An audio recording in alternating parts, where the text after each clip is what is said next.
Punjab school education board NSQF। मैं टिम्पल गुप्ता आज आपको यूनिट 4 डेपिलेशन सर्विसेज लेवल 3 का टॉपिक करवाने जा रही हूँ। We have already studied about hair discoloration techniques such as bleaching. In this unit we will study about 2 techniques of removing unwanted hair. इस unit में हम 2 टेक्निक्स करेंगे।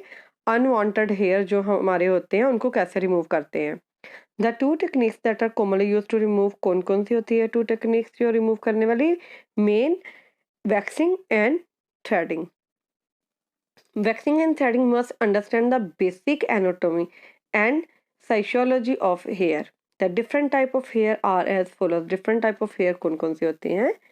Scalp hair, eyelashes, body hair, under arm. Scalp होते हैं जो हमारे सिर के ऊपर मेन हिस्से में होते हैं, बीच में आई लैशेज आंखों की जो लैशेज होती हैं। बॉडी हेयर जो स्किन के ऊपर बॉडी के ऊपर होते हैं। Underneath and public hair pubic hair जो हमारे अंडरआर्म्स वगैरह में होते हैं। स्काल्प हेयर क्या होता है? It act as heat insulator and protect the head. ये हमारे हेड को प्रोटेक्ट करता है। और आई लैशेज ये हमारे हेयर प्रेजेंट होते हैं जो आई लैशेज पे। इट प्रिवेंट्स, ये क्या प्रिवेंट करता है? डस्ट पार्टिकल जो एंटर नहीं करे आईज के अंदर। जो बॉडी के हेयर होते हैं वो सारी बॉडी में प्रेजेंट होते हैं और वो ऐसे एक्ट करते हैं जैसे हीट इंसुलेटर होते हैं, हमारी बॉडी को कवर करते हैं। अंडर अर्थ और public hair it provide cushion against friction cause by movement. ये जैसे कुशन के जैसे हमारे सारी चीजों को सेव करते हैं। जैसे ये पिक्चर मैंने प्रेजेंटेशन में लगाई हुई है। Leg, bikini, face, armpits and arms, shave और क्या क्या होते हैं और कितनी कितनी देर के बाद करना होता है इनको हमने। शेविंग जैसे है 1 और 3 डेज के बाद आ जाते हैं। इसके बाद जो हेयर्स हैं वैक्सिंग 2 और 3 वीक्स में। उसके बाद आ गया एपिलेटर 2-3 वीक्स में। शुगरिंग में भी यही होता है। लेज़र से भी फॉरएवर लेज़र से ये है हमेशा के लिए बाल जो है वो बहुत लेट आते हैं, हमेशा के लिए नहीं कह सकते। Next is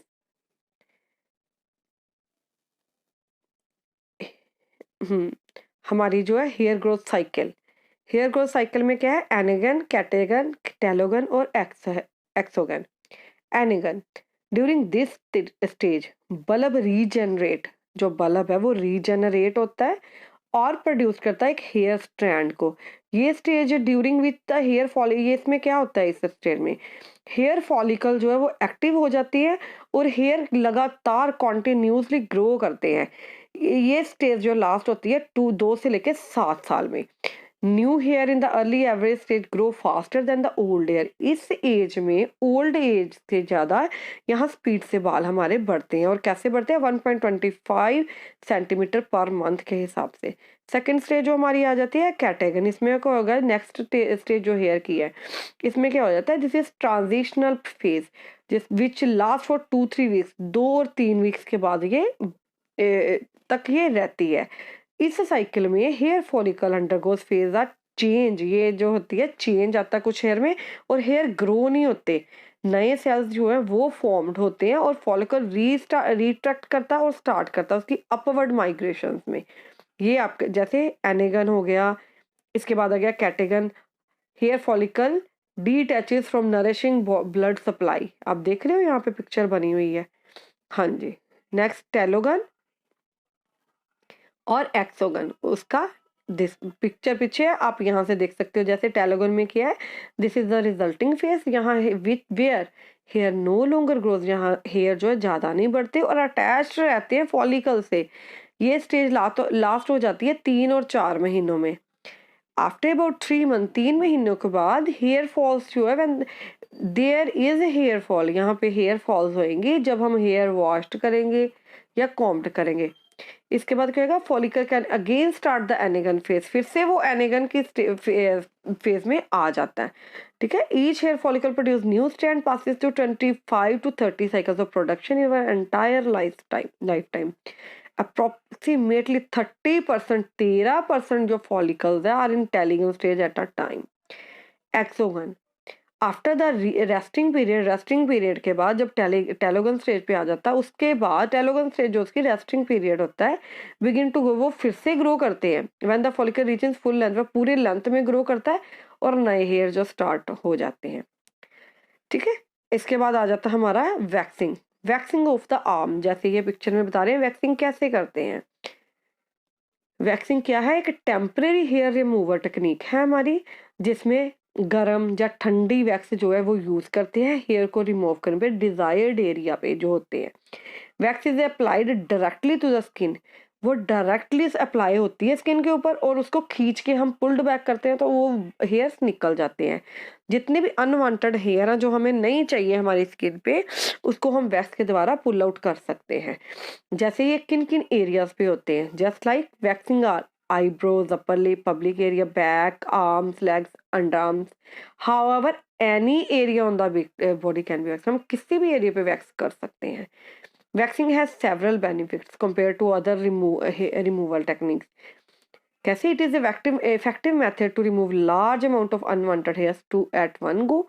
here growth is waxed around do not happen to 2-8 weeks, 2 से 8 वीक्स तक हमारे हेयर्स नहीं आएंगे। व्हेन हेयर इज शेव्ड और removed using a depilatory cream, जब हम डेपिलेटरी क्रीम्स जो आती हैं उनको यूज करते हैं तो हेयर रिमूव करता surface rather than the root. वो ऊपर से ऊपर वाली सरफेस जो है वहां से निकल जाता है, रूट से नहीं जाते हैं और कुछ दिनों में वो विजिबल हो जाते हैं, वापस आ जाते हैं। पर इन मेथड से हेयर जो है वापस नहीं आते और रफ जो हमारी स्किन है वो कम होती है। Areas that are repeatedly waxed over long periods. ठीक है, अब आगे आप देख सकते हो कॉमन चीजें हम किन किन चीजों पे वैक्स कर सकते हैं। Common area on human body heavy hair जिसपे होती है। Through the pain is not lasting, it is not intense, particularly in intense area. Another drawback is expenses involved. The cost of waxing, which is performed by a licensed esthetician or beautician, can be high. Cost जो उसकी है high भी हो सकती है, लो भी हो सकती है। ठीक है, मतलब कि हमें वैक्सिंग के हिसाब से उसका सिस्टम होता है कि कितने पैसे हम करते हैं और हम क्या करवा रहे हैं उसके ऊपर। Place the bin behind or underneath the cut. Select suitable heating unit as per the type of wax is selected. Make sure that N antiseptic is available. हमें ये देखना है हमारे पास एंटीसेप्टिक भी अवेलेबल है। कई बार ऐसे पार्ट्स होते हैं जहाँ पे ब्लड निकल आता है तो हमें उसकी जरूरत पड़ सकती है। Wear disposable gloves to prevent infection ना हो, इसके लिए हमें डिस्पोजेबल ग्लव्स डालने चाहिए। यूज ओनली रेकमेंडेड एप्लीकेटर हमें यूज करना चाहिए। Cotton wool tissue jewellery bowl जो अलग से रखना चाहिए जिसमें क्लाइंट्स की ज्वेलरी डाल सके। स्टरलाइजर सीजर्स होने चाहिए, ट्वीजर, तो जितने भी इक्विपमेंट्स हैं वो प्रोसीजर के हिसाब से हमारे पास होने चाहिए available. Ensure availability of after care leaflets that need to be given to the client. After care जो है कि इसके वैक्सिंग करने के बाद हमें क्या करना है वो सारी चीज़ें भी हमारे पास अवेलेबल होनी चाहिए। प्रिपेयरिंग टू क्लाइंट को हमने कैसे प्रिपेयर करना है। Provide consolation explaining the procedure after care precaution should be taken and the time required for the procedure. आपने क्लाइंट को बताना आपको कितना टाइम लगेगा और आफ्टर केयर क्या क्या प्रिकॉशंस की यूज़ करनी है, कि आपने इतनी देर तक पानी नहीं लगाना है, या आपने वो जो क्रीम आपकी बहुत ज़्यादा हार्ड चीज़ें हैं वो नहीं यूज़ करनी है। Ensure that the consolation and services are provide in a private room. एक प्राइवेट रूम होना चाहिए जिसमें आप उसको सर्विसेज दे रहे हो। क्लाइंट को कंफर्टेबल माहौल दीजिए, उनसे क्वेश्चन पूछिए कि आपको किस चीज़ की हेजिटेशन हो रही है। स्टार्टिंग कीजिए, प्रोसीजर जब स्टार्ट कर रहे हो पोजीशन दो उनको कंफर्टेबली, डिपेंडिंग एरिया दो बैठने के लिए। ठीक है, protect the client clothes with towel and disposable sheet और क्लोथिंग। उसके जो जितने भी क्लाइंट क्लोथ है वो आप तरीके से रखो और उसको अच्छे से कवर करो। जितनी ज्वेलरी है उसको अलग से आपके पास एक होना चाहिए बाउल, उसमें डालिए। कॉन्ट्राडिक्शन इसकी क्या क्या है। बिफोर स्टार्टिंग द ट्रीटमेंट, हमें ट्रीटमेंट करने से पहले हमें क्या क्या चीज़ें देखनी चाहिए। Where waxing has to be done is free from contradictions. जैसे कौन कौन सी कॉन्ट्राडिक्शंस हो सकती है। रीसेंट स्कार टिश्यूज, ठीक है, यहाँ पे आप देख रहे हो recent scar tissue. Hyper sensitive, कईयों के हाइपर सेंसिटिव स्किन होती हैं, कईयों के कट लगे होते हैं, जला होता है कहीं पे। जैसे ब्रोजिन और around area to be wax. Allergy के कईयों को किसी तरह की एलर्जी होती है, उनको पूछना आपको ये प्रॉब्लम तो नहीं है, फिर आप अपना स्टार्ट कीजिए। जो ब्यूटी थेरेपिस्ट है must inform client to take the following precautions. उनको क्या क्या प्रिकॉशंस देते हैं, जैसे body lotion, after wax body lotion नहीं अप्लाई करना है, बेबी और बॉडी ऑयल जो है वो उस एरिया पे नहीं लगाना जहाँ पे हमारी वैक्स हुई है। Do not take bubble bath नहीं आपने लेनी है। Do not shave the hair off the area where waxing is to be done at least 3 days, जैसे 3 दिन हो गए आपको वैक्सिंग की, उसकी जगह जो शेफ्टी है वो ना यूज़ कीजिए। ठीक है। When waxing eyebrow apply eye pads to protect the eyes. Eyebrow पे जैसे आप वैक्सिंग करते हो आईज पे आई पैड यूज़ करो ताकि आपके कहीं पे कोई चोट ना लग सके। And petroleum jelly to control the amount of hair being remove. Waxing safety precautions. Test wax temperature, wax का टेम्परेचर सेट कीजिए। अवॉइड करिए contacts with eyes. Do not apply over warts, moles, abrasion, irritated and inflamed skin. जैसे मैंने पीछे आपको बता दिया contradiction, इन चीज़ों पे आपने नहीं यूज़ करनी है। सेंसिटिव एंड्रम्स पे जो है वो आप कोल्ड वैक्स यूज़ कीजिए। Aloe gel to calm and soothe, aloe gel use कीजिए। अब हम मटेरियल क्या क्या चाहिए, मैंने यहाँ पे पिक लगाई है प्रेजेंटेशन में, आप देख सकते हो।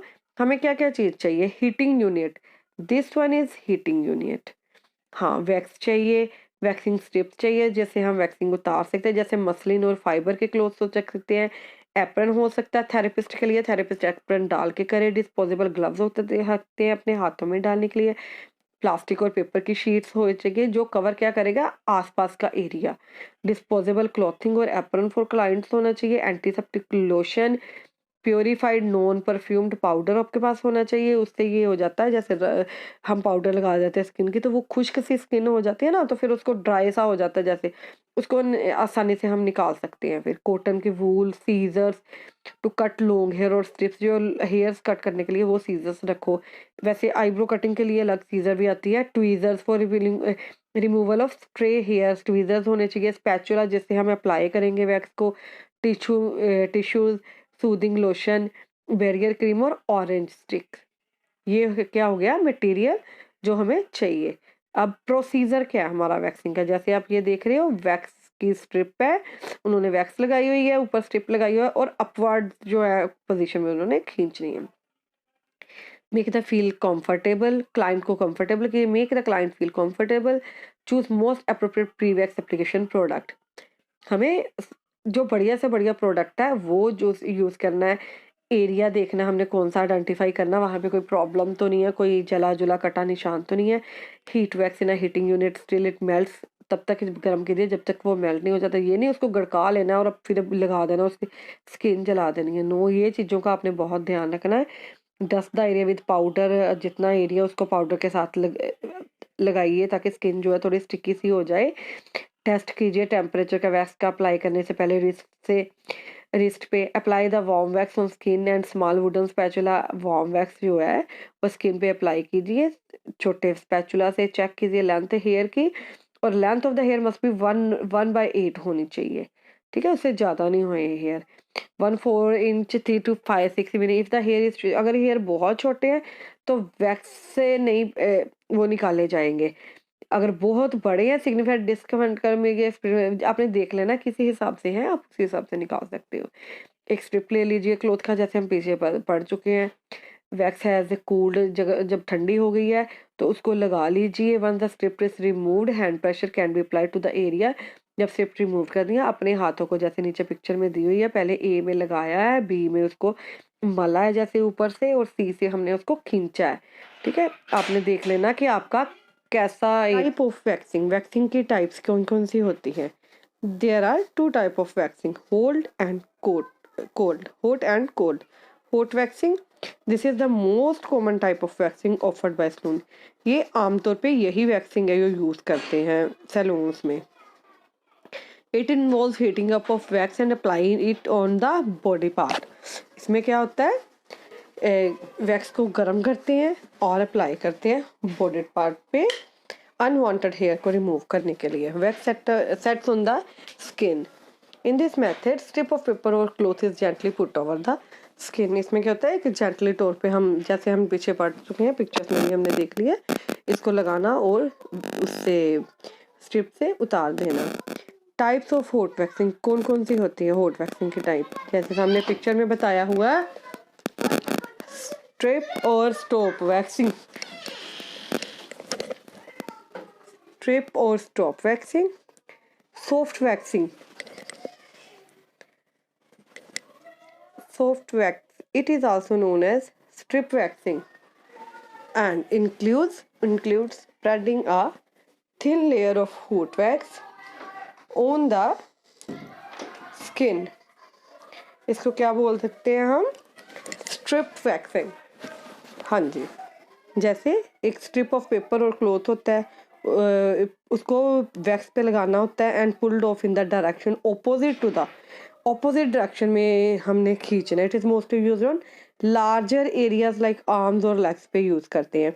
Hard waxing, it is use in smaller और सेंसिटिव एरिया. ये स्मॉलर कम और सेंसिटिव एरियाज जो होते हैं वहाँ पे लगाया. जैसे अपर लिप्स पे आप देख रहे हो, यहाँ पे अपर लिप्स पे यूज़ कर रहे हैं. फ्रूट वैक्सिंग क्या है? Chocolate waxing of the leg.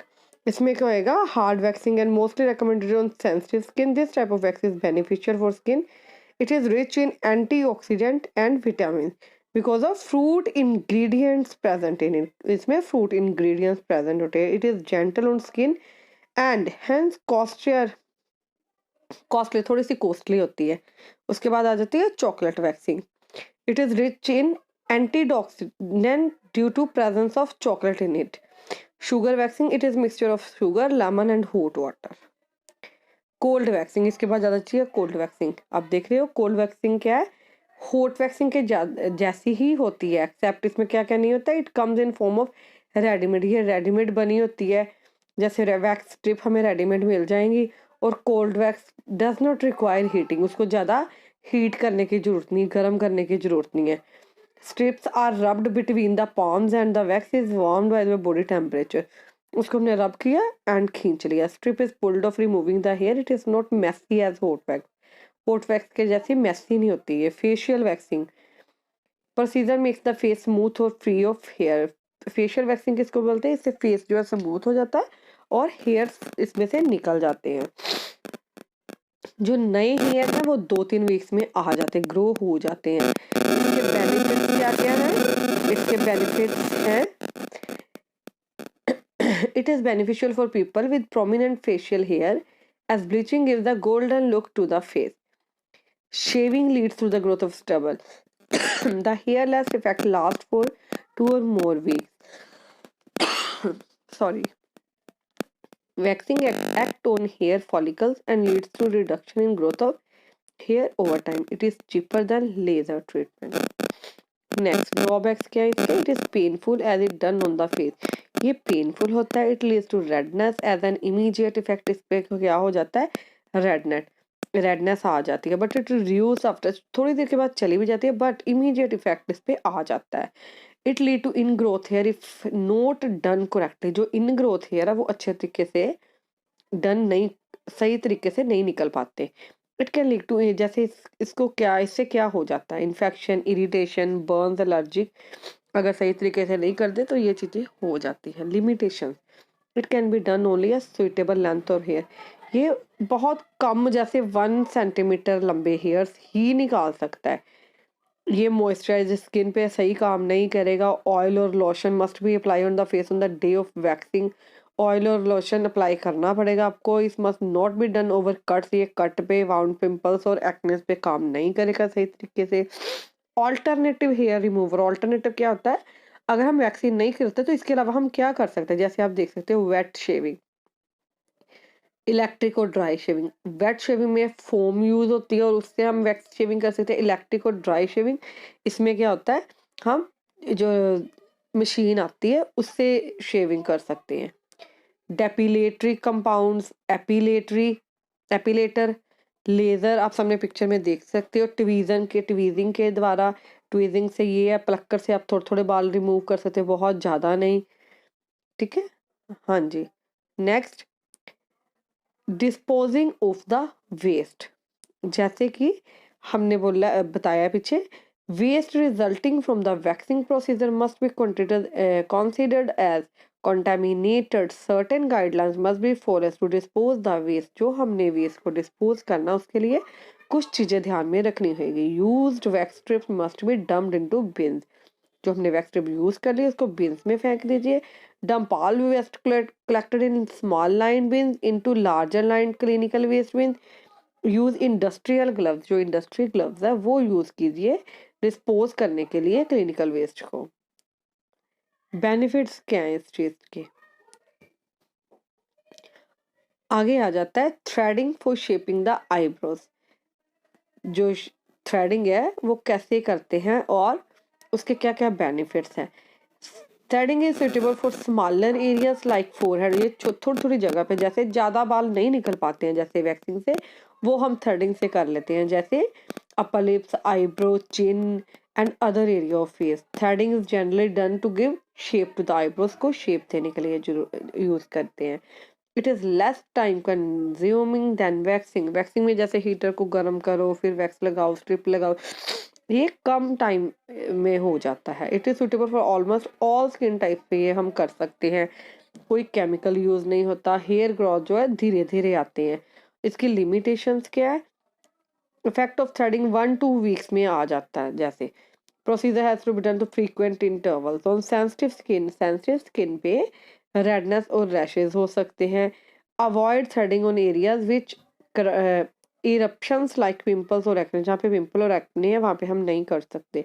इसके लिए मटेरियल क्या क्या चाहिए? Thread, eyebrow brush, scissor, tweezers, cotton and powder. Preparing कैसे करना? क्लाइंट को सीट दीजिए, क्लाइंट को कंफर्टेबली वॉश कीजिए, उसके हैंड एंड ड्राई कीजिए। स्लाइटली डस्ट, जितनी भी एरिया डस्ट वगैरह एरिया की उसके साफ कीजिए। पाउडर वगैरह लगाइए आप आईज पे। उसके बाद threading is the most common of method of removing hair, बहुत ही कॉमन मेथड है, जैसे कि पीछे मैंने आपको एक्सप्लेन में कर दिया, यहाँ पे अलग से आपको प्रेजेंटेशन में बताया है। ये देखिए, इसके थ्रेड के साथ जो एक्स्ट्रा हेयर्स है वो रिमूव कर रहे हैं। और थ्रेडिंग है क्या, उसकी एक डेफिनेशन दी हुई है कि ये जो मोस्ट कॉमन मेथड है रिमूविंग हेयर का, जैसे threading of eyebrows, forehead and above upper lips is most common, but it can be done on other area as well as like other depilation procedure. Threading can sometimes cause redness and rashes. Procedure क्या है? जैसे note को and से, जैसे इधर मैंने pictures बताई हुई है, पिक्चर्स में सारा कुछ बताया हुआ है, और इधर आप देख सकते हो थ्योरी में सारा कुछ लिखा हुआ है। जैसे एंड थ्रेड को note the end of the thread together forming a loop, एक लूप बना लीजिए कोनों से पकड़ के उसको, मिडल फिंगर और थंब से उसको अच्छे से कैटाक्रैडल कर लीजिए। Twist a loop, cocks the twist to start threading. Place the upper lips of the twisted thread under the unwanted hair. Now focus on another area. The finger of beauty therapist must move quickly. Once the service is complete, apply a soothing lotion or solution. इसमें सारा कुछ बता दिया हुआ, कैसे पहले कोनों से पकड़ना है, फिर आपने उसको करके देखना ठीक हो रहा है, फिर आपने आईज के नीचे से देखना है कहाँ कहाँ हेयर बड़े हुए हैं, उन चीज़ों को हेयर जो थ्रेड है उसमें हेयर को डाल के आपने एक साइड से खींचना है। Eyebrow shape is according to face shape. Eyebrow shapes कैसे है? ये अकॉर्डिंग टू फेस है, जैसे straight, curved, high arch, S shaped, unwanted, soft arch, ये बेसिक आईब्रो शेप्स है। ठीक है, और बेसिक आईब्रो फेस के शेप क्या क्या होना चाहिए? जैसे oval shape, round shape, diamond face, heart shaped, long shape और स्क्वायर शेप्ड। ओवल शेप ये है, every eyebrow shape suit his face, उस पे हर तरह की सूट कर लेगी। और जो राउंड फेस है, the eyebrow shape should normally be arch to divert the attention of people from the width of the face and make it appear longer. Square face पे इन्होंने क्या बताया? जैसे jaw line can be balance with a thick eyebrow. Long face, the goal is make to a face appear shorter, so horizontal flat brows can accomplish. हर एक पे अलग अलग तरह की सुटेबल रहेगी। इसके बाद आप कर सकते हैं और क्या तरीके हैं हमें हेयर रिमूव करने के, जैसे शेपिंग द बियर्ड। बियर्ड को हमने एक शेप देनी है, ये किससे देगी? आप नीचे देख सकते हो, ट्रिमर जो है उसके साथ वो शेप दे रहे हैं यूजिंग द ट्रिमर। एक्सेस और लॉन्ग है, जो ज़्यादा लंबे और हैं, जो डिज़ाइनिंग करनी है अपने बियर्ड को देनी है, उससे ट्रिक कर सकते हैं। नोज़ हेयर रिमूवर, एक नोज़ हेयर रिमूवर आता है, उससे हम नोज़ के अंदर से हेयर रिमूव कर सकते हैं। आफ्टर दैट इनकी लिमिटेशंस क्या क्या हैं? अच्छा, ये हम पढ़ चुके हैं, sorry. You should refrain from washing, wetting, and touching your face or treated area for at least 12 hours after your procedure. जब आप प्रोसीजर करते हो उसके 12 आवर्स तक आपने ये ध्यान रखना है कि अपने फेस को बहुत ज़्यादा जैसे वॉशिंग नहीं करना है और वेटिंग नहीं रखना है। Once you do start showering और क्लींजिंग द एरिया, अगर हम आप एक बार साफ कर लेते हो, be careful not to massage और स्क्रब, उसके ऊपर मसाज और स्क्रब आपको नहीं करनी है with a wash cloth for 3 weeks after you thread lift. Okay, अपने ये चीज़ों का ध्यान रखना है। I hope you can understand. Thank you so much.